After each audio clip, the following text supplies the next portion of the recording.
right, you guys, so moving into the next part of this video, I wanted to get into the history of our natural hair and protective styling now. So this history is going to take us back to slavery, okay?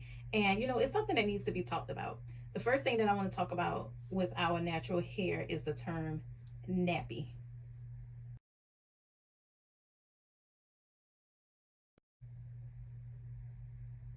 And I'm just going to take a minute because I have mixed feelings about using the word nappy when we're talking about our natural hair. Like, black women, our hair is beautiful, okay? Our hair is so diverse and versatile. Like, we can do so much stuff with our hair. We could wear braids, we could wear our hair loose and curly, we can wear our hair gel back. Like, when we put gel on our hair, we get a wavy texture to our hair. Like, some people didn't even realize that they had a curl pattern to their hair.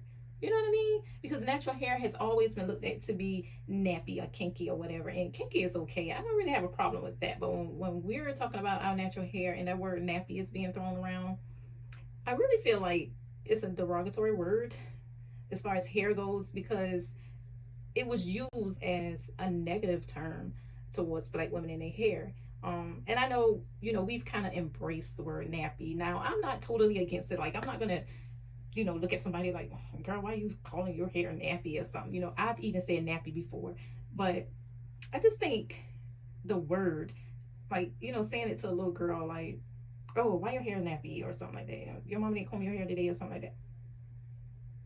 Don't do that. Don't do that. I don't like that. I don't like that because I think our young girls growing up need to learn how to appreciate exactly what's growing out of their hair. And if they are not able to appreciate that because their heads are being filled up from a young girl that they have nappy hair, and believe me, they know that nappy is not a good word, it's not being used in a good way, then they don't understand how to grow up with that appreciation for natural hair, okay? And they have to learn it the way that we had to learn it. And I think in 2025, young black girls should be growing up loving their natural hair, because natural hair is just being so embraced now, just globally. So there's no reason why I feel like a young girl should feel like she has nappy hair or her hair is not as good as someone else's hair, the mixed girl hair sitting next to her or whatnot. Your hair is your hair, so I'm mixed feelings on that word nappy, kind of trying to take it out of my vocabulary, and I hope to see a lot of other people take it out of their vocabulary as well.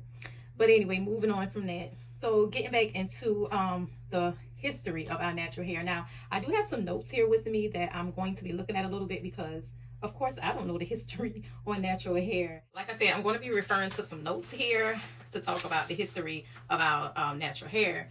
And one thing that I found very interesting about natural hair, I had no idea that this was even a thing. So my notes, during slavery time, black women and men were made to shave off all of their hair. Oh my God. Like, and I believe this was done as a way to strip the African American person of their culture.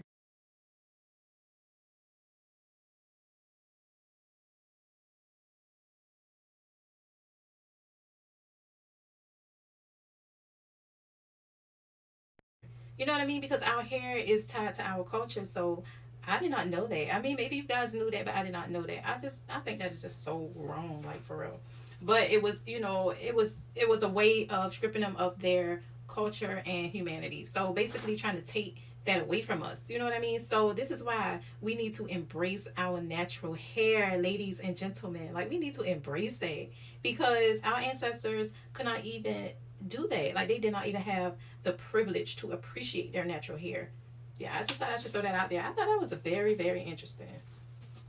Okay, so another thing that's tied into natural hair, dating back to, ties to our culture, dating back into slavery, was the use of braids. So it was said that, so a lot of black women use braids as a way of communicating to each other. Like, they use braids as maps.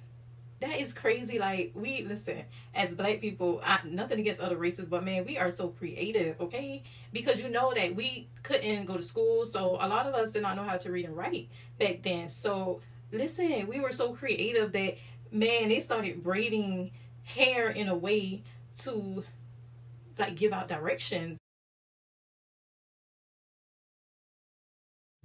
That is crazy, but that is so brilliant. Brilliant. Okay, so I was talking a little bit about the history of our natural hair, and I was talking about, you know, how we were being so creative and using braids as a way to communicate with one another. Okay, so, and I'm just going to read what it says right here. So it says that braids and cornrows were also used to escape slavery. Since slaves were not allowed to learn how to read or write, another method of communication was necessary. Thus became the use of cornrows to draw out maps and pass messages to escape slavery. Like, look at us. See?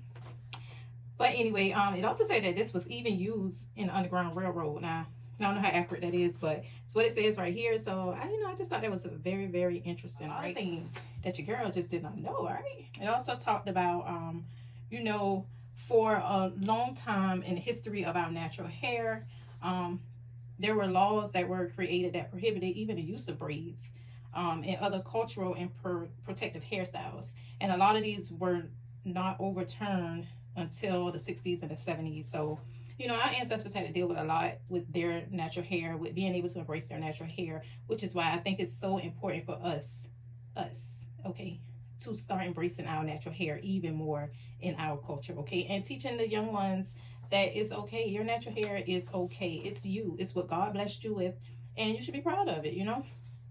I think that, you know, that's something that we really need to get back into and, you know, instill in our young children, especially our daughters.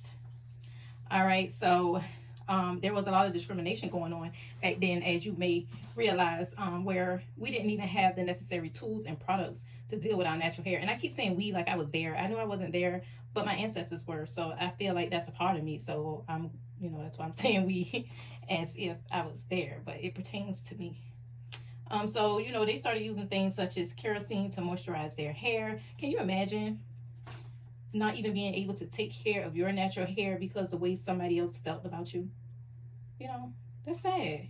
Now, we living in a time where we have almost everything right at our fingertips. Like, we have all the moisturizing things we need, all the detangling tools, everything like that to care for our natural hair. Yet, we still feel the need to straighten out our hair and do all this other stuff to our hair because we don't like the texture of our natural hair.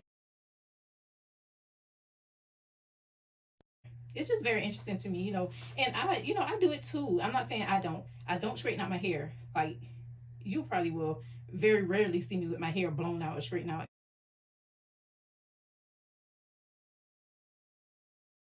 suppress or anything like that, because first of all, I think it's damaging to your hair overall. I don't care what nobody say. I think it's damaging to your hair in the long run. And, you know, I think it just takes away from the natural hair.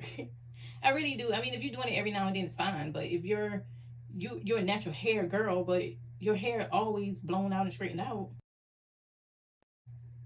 you know, to each his own. I just don't know what's the point in trying to embrace natural hair if you're just gonna wear it silky straight like other cultures anyway. But anyway, everybody got their own thing, you know. Yeah. So, okay, so that just got into a little bit of the culture of our natural hair and the history behind natural hair. And, you know, I just thought that it was very interesting to dwell into that type of information because a lot of things I did not know. I did not know at all, and I thought it was very interesting. All right, we're just going to move right along into the next section of this video. And in this section, I'm going to be talking more about protective styling and why, as a natural hair girl, you should be loving some protective styles, okay? Black girl magic, see the way she shine, melanin glowing like the sun in the sky. They may borrow your light. All right, you guys, so in the second half of this video, I'm going to be talking about the benefits of protective styling, why you guys should be loving your natural hair, okay, and protective styles. Okay, so I hope you guys have enjoyed this part of the video. Make sure that you stay tuned and come back for part 2 of this video, and I will catch you guys on the next one. Peace, y'all.